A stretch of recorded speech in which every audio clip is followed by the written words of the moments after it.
इस वक्त हमारे सामने दीवान फरीद बिन तहकीक है, जिसकी काफ़ी नंबर 260 हम पेश कर रहे हैं।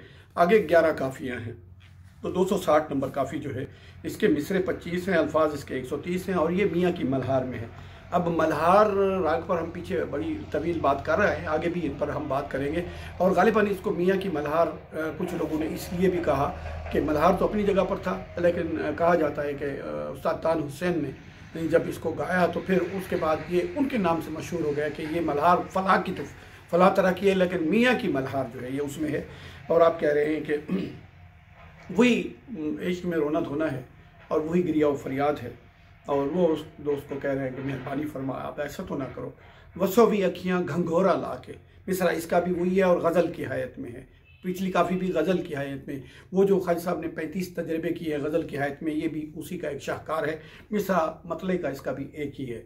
वसोवी अखियाँ घंघोरा ला के, ए हमारी आँखें अगर बसना है तो फिर घंघोर कटा की तरह बरसो। क्यों, मसला क्या है? सावन आया यार ना आए, थे बादल तूफान बला के।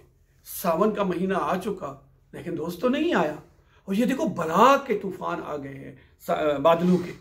अब ये उसके बगैर किस काम के हैं? तो फिर आंखों का रोना तो बनता है ना, और थोड़ा बहुत भी नहीं, घंघोरा ला के।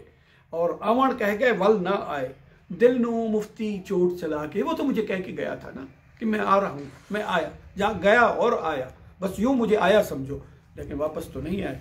और दिल पर हमारे मुफ्त की खामखा चोट लगा के गए। और दिल बरमाए रावल जोगी, धुन सुन बंसी फूक बजा के। और उस रावल जोगी ने जो है हमारे दिल में अंगेख्त पैदा की, अपनी चाहत पैदा किया, हमें उकसाया, हमें अपने साथ जोड़ लिया। और बरमावण इसी को कहते हैं। और रावल जोगी जो है उसने ये किया, धुन सुन बंसी फूक बजा के। अब धुन जो है, ये सुन जो है, ये शुन के माने में भी आता है कि वो शुन की यानी खाली होने की, ये एक तसव्वुफ की एक प्रैक्टिस में एक चीज़ है, जहन को खाली करना।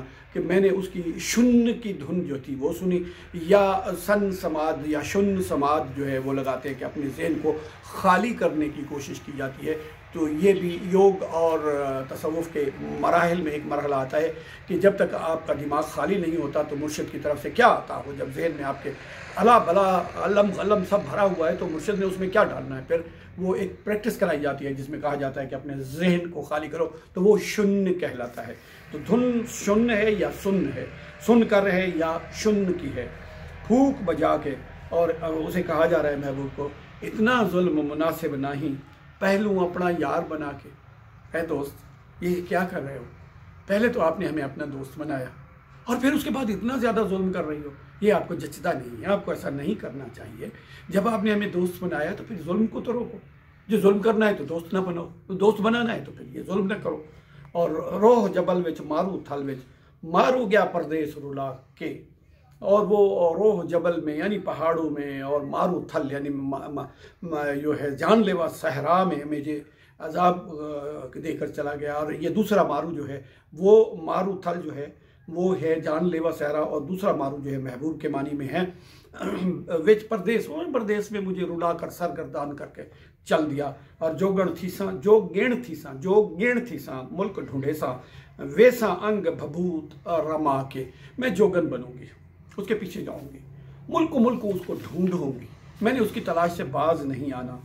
वैसा अंग बे जेबो जीनत तर्क करूंगी, जोगियों की तरह खाकिस्तर खुद पे डाल, भभूत खाकिस्तर को कहते हैं, ये जोगी लोग डाल लेते हैं ताकि वो ये हुस्न और आराइश और ज़ेबाइश के झंझटों से निकलकर यकसू यकरू हो सके।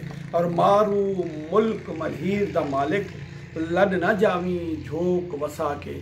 ए मेरे जानलेवा महबूब, तो मुल्क मलहीर के मालिक भी आप ही हो। आप ये ना करना कि यहाँ से फिर अपने मुल्क मलहीर की तरफ नकल मकानी कर जाओ, लड न जावे, नकल मकानी ना कर देना। इधर ही अपना घर बनाने के बाद फिर वहाँ जाने की बात ना करना। और अल्लड़े जख्म न चोल पपीहा, साड़ न कोयल कूक सुना के। अय पपीहा तू अपनी पीपी से हमारे ये हरे जख्म जो है, जो अभी तक भरने में नहीं आए, वैसे के ताज़ा ही है, तो इनको ना छेड़। और ए कोयल तू भी अपनी कू कू करके महबूब को बुलाने वाली दर्दनाक आवाज़ें निकाल कर हमें ना छोड़, तो हमें ना छेड़। और करवटिया लय हुट हुट जांदी, बेवस दुखड़े सूल सहा के। करवटियाँ यानी करवटें ले लेकर हुट जाती, थक जाती हूँ, परेशान हो जाती हूँ, जिच आ जाती हूँ, कमज़ोर पड़ जाती हूँ, बस मेरा ख़त्म हो जाता है। हुट जाना का मतलब यही होता है कि हुट जानी, बेबस दुखड़े सूल सहा के, और मैं बेबस हूँ, आपने मुझे दुख और सूल बर्दाश्त करवा रहे हो। तुम बिछड़त मोहे चैन ना आवे, पाप मिटाओ अंगन सुहा के। ए महबूब, आप जब मुझसे बिछड़ते हो तो फिर मुझे किसी कल चैन नहीं पड़ता, मुझे किसी भी तरह से आराम नहीं आता। और पाप मिटाओ अंगन सुहा के, जो कोई मेरे दुख है, मेरी कोई गुनाह है, मेरी कोई गलतियां हैं, तो उनको मिटा दो, मेहरबानी करो, उनको भूल जाओ, उन पर पानी फेर दो। आप आओ तो सही। मेरा आंगन सुहावण, सुहावण रौनक देना, और सुहावण कमाल का लफ्ज़ है, इस्तेमाल करना नहीं होता। सुहावण को रंग देना, रौनक देना, और उससे आगे की बात है ये। और गरजत बदरा लसकत बिजली, रिमझिम बारिश जोर घटा के। अब महबूब आके देखो तो सही, कैफियत तो देखो, यहाँ पर मौसम का हाल तो देखो। बादल गरज रहे हैं और बिजली चमक रही है और बारिश रिमझिम है और घटा का एक बड़ा जोर है। क्या मौसम है, अगर कोई कमी है तो वो आपकी है।